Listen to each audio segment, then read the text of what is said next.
Kun sagantaa BBC Afaan Oromooti. Nu waliin tura.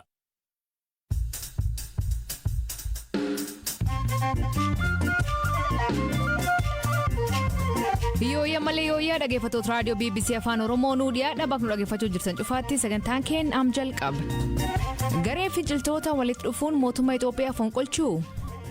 Akka ilaalcha keenyaatti biyyi kun nagaan argatu otuu mootummaan Abiy aangoo irratti jiru. Kanaaf jecha achirraa bu'uunsa dirqamadha. Waan kaan egaa mariitiin. Injifannoon waraanaa rakkoo jirtu gar marii jijjiiruu danda'a.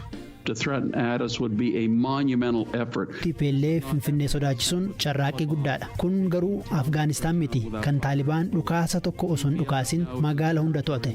Abbaa'oon uummanni Oromoo waamicha duula irraa kufqusatan dhaame malimaanni sagantaa keessatti sanbeessifna. Kanaaf oduu dabalatan waliin tura an aslee galgalo.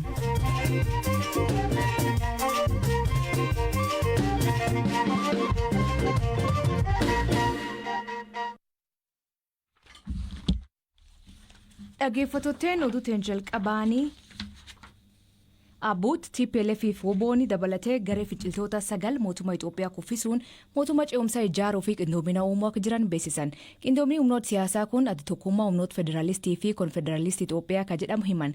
Dhimma kana irratti BBC fi akka kennan ministeerri deetaa ministeerri tajaajila kominikeeshinii mootummaa obbo Kabada Deessisaa qindoomni garee kanaan iji godhatu kunneen humnoota siyaasaa baay'ee dadhaboo jechuun qeeqan. Waraanni waggaa dabree humnoota mootummaa federaalaa fi TPLF jidduutti eegalee amma humnoota hedduu dabalachuun yaaddessa ta'uu dhaabbileen idil addunyaa ibsan. Amma yoo itaana dubbii hima woboo abooda tarbii dubbis. Galmisa mootummaa ce'umsaa akka hundeeffamu akka precursor keessa jedhamu walta'iinsi kun. So gara boodaa akka disparate group jedhameen dhiifamne akka ilaalcha hawaasa idil addunyaa kanarratti akka precursor akka ta'uufidha walta'iinsi kun. Meeqa taatanii walii galtan? Ammaatti qaama sagaliitii hirmaatee jira. Garuu gara fuulduraatti dhimma dabalaqa. Walitti dhufuun keessan bulchiinsa ministeera muummee Abiy Ahmed aangoo irraa fonqolchuuf akka ta'in dhaga'e akkasii. Akka ilaalcha keenyaatti biyyi kun nagaan argatu otuu mootummaan Abiy aangoo irratti jiru. Kanaaf jecha achirraa bu'uunsa dirqamadha. Waan kaan egaa mariitiin furmaata argata. Garuu aangoo irraa fonqolchuu ni dandeenya jettanii yaaddu humnoonni amma waltaatan kun? Akka amma fakkaachuu miti gara sanatti deemaa jira. Wanti qabatamaan lafarra jiru. Gareen keessan kun yookiin immoo qindoominni kun federaalistii fi konfederaalistii jedha. Eenyutu federaalistiidha? Eenyutu konfederaalistiidha? As keessa federaalistiin baay'ee muraasadha. Irra caala konfederaalistiidha. Dabalatee yeroo ce'umsi kun gaggeeffamu waan sistema sirna konfedereeshinii jalatti akka ce'u yaada qabna. Kanagaa walii mari'anneerra kompromaayizii bira geenyeerra kanaaf federaalistii konfederaalistii kan inni jedhamu. Tole, waboon konfederaalistiidha moo federaalistiidha? Haala ammatti konfederaalistii jedhee yaada. Garuu overall nuni self-determination. Kana jechuun uummanni egereessa filachuu fi murteeffachuu fi mirga qabaa kan nu jennee yaada. So dhumatti gaaffii kana uummata Oromootti dhiyeessuudha. TPLF federaalistii moo konfederaalistiidha? TPLF aangoo amma mootummaan federaalaa qabu akka konstitution amma jirutti jijjiiramuu qaba. Irra caalaa naannootii dhimma isaa kan ilaallatu irratti aangoo qabaachuu qaba jedhanii yaadu. Gabaabumatti short term federalist, long term confederalist jechuu danda'a. Qindoomina kana keessatti amaarri bakka hin bu'amne kun hangam fagoo sin deemsisuu danda'a? Gara fuulduraatti akka ce'umsi kunii milkaa'inaanii itti fufuu itti dabalee isaaniifis warri amaara egeree ofii isaaniitti yaaduu qabu. Yoo isaan hirmaatanii wayyaa isaaniifis wayya nuufis wayya. Ce'umsi kunii akka isaanii dhufanii akka yeroo hundaa it's an open invitation. Guddaa galatoome hodhaa. Tole nagaatti hami. Ayyaayye.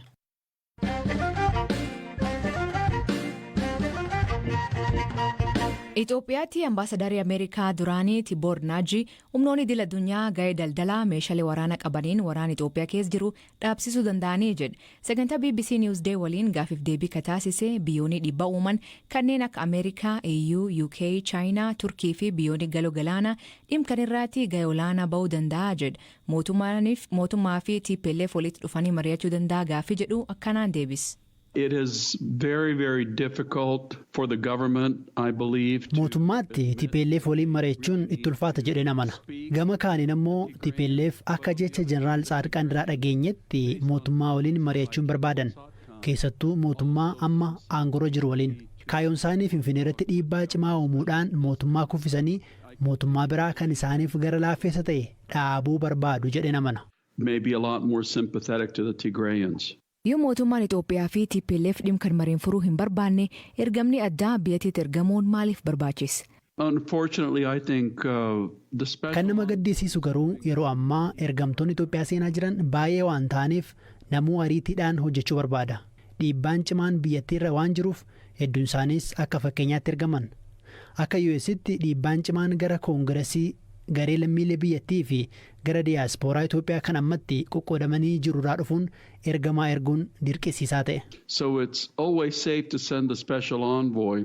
Gam lamaan kanaa gar mariitti deebisuun maal barbaachisa?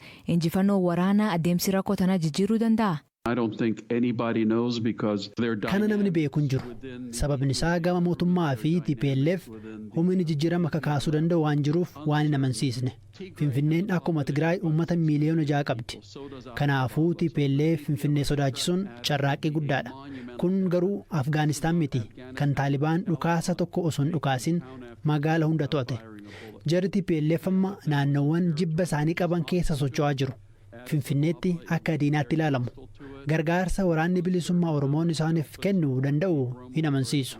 Kanaafuu Finfinnee geenyaa inni jedhan akka biyyoonni niwukileera qabna jedhanii doorsisanitti ilaala.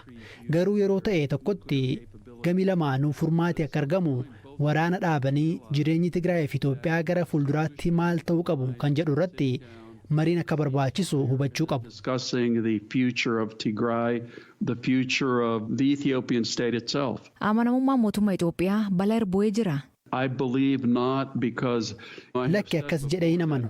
Maaliif yoo jette akkuma isin dura jechaa ture Itoophiyaa fi Yugoslaaviyaa wal fakkeessuun sirrii miti. Yugoslaaviyaan biyya erga waraana addunyaa lammaffaa booda walitti dhuftedha. Itoophiyaan garuu biyya seenaa waggaa 2000 ol qabdudha. Gosti hedduun keessa jiraatus hundi isaanii biyya isaanii ni jaalatu. Kanaaf Itoophiyaan kufuu hin dandeessu. Garuu waraanni kun gara sabaatti nama qoqqoodaa jira. is definitely putting fractures and fissures into the state along ethnic lines.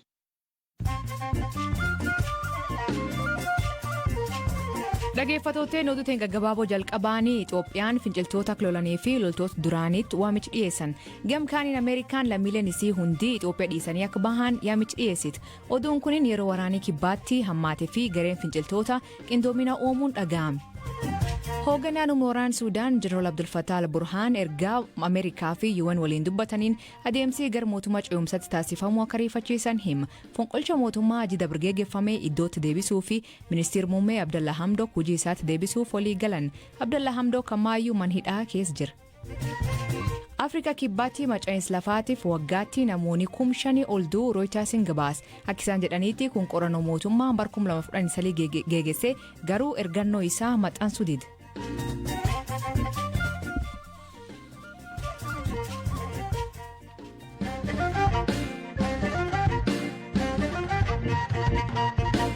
Bulchiinsa lammii Waghimraatti namoonni baay'een sababa beelaaf du'aa jiraachuu naannichirraa jiraatonni fi qondaloonni mootummaa garba hirdarii dhufan BBC'tti himan. Godini Waghimraa naannoo Amaaraa keessatti argamu bakkeewwan lolii tammaatii fi to'annoo finciltoota Tigraay jala jira. Jiraataan godinichaa yeroo ammaa baqatee baahirdaar jiru rakkoo jiru akkanaan hima. ወራብማ በጣም ነው የተከሰተው ሰው አሁን እንዳለ የተፈናቀለ እየመጣ ነው ያለው Beelii dhalateera.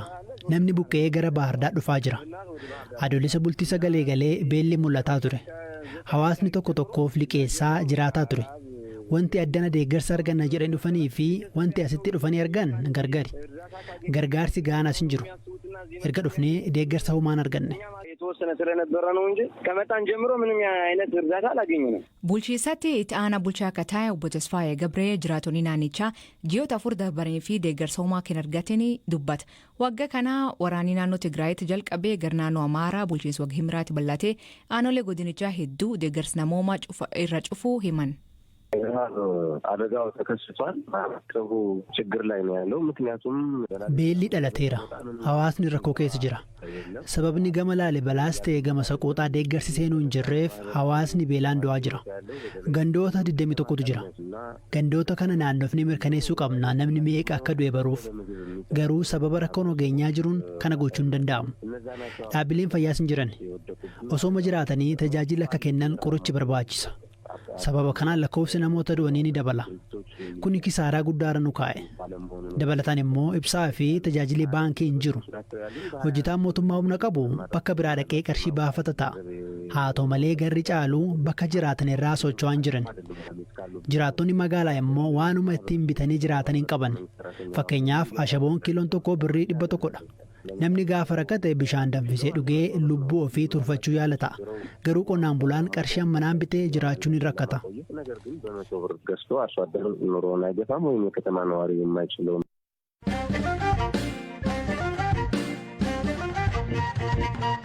Addi bilisummaa Oromoo mootummaan aangoo turuu fi uummata waraanaa bobbaasaa jechuun uummanni Oromoo waamicha duulaa mootummaan dhiyeessirraa kuf qusatan gaafata. Ibsa baasanii abbaa'ooniin rakkoon jirtu karaa nagaan furamuu qabaa jechuun filannoo walaabaa fi haqa-qabeessa ta'ee geggeeffamuun sirni federaalizimii saba hundaaf ta'ee deebii akka ijaaramuu yaada dhiyeessan. Uummanni ammaa maal ta'uu qabaa ka jedhirraatti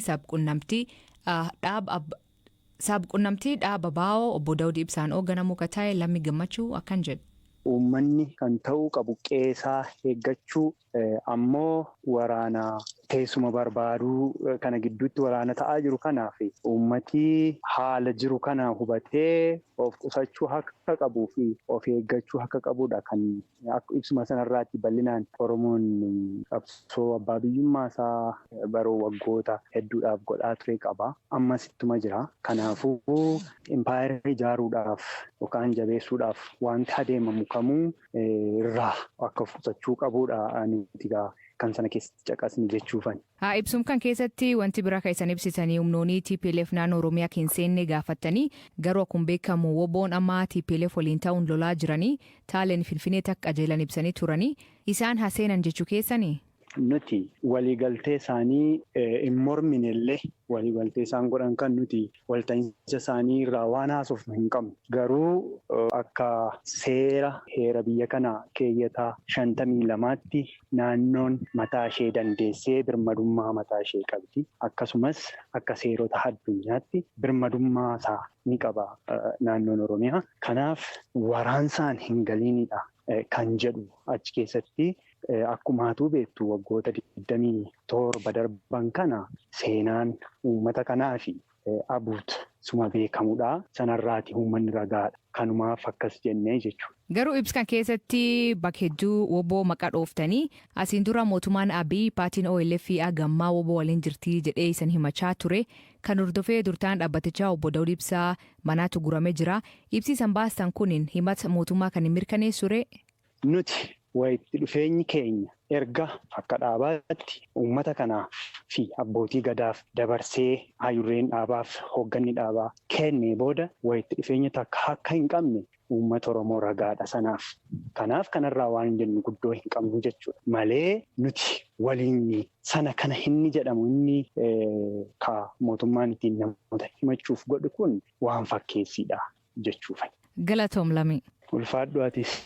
Oduu dabalataan mootummaan Soomaaliyaa ergamaan gamtaa Afrikaa biyyattiitti guyyaa torba keessatti biyya akka ba'u ajaja miseensa paarlaamaa Yuugaandaa akka ture Saayimoon Mulongo bu'aa adda ture.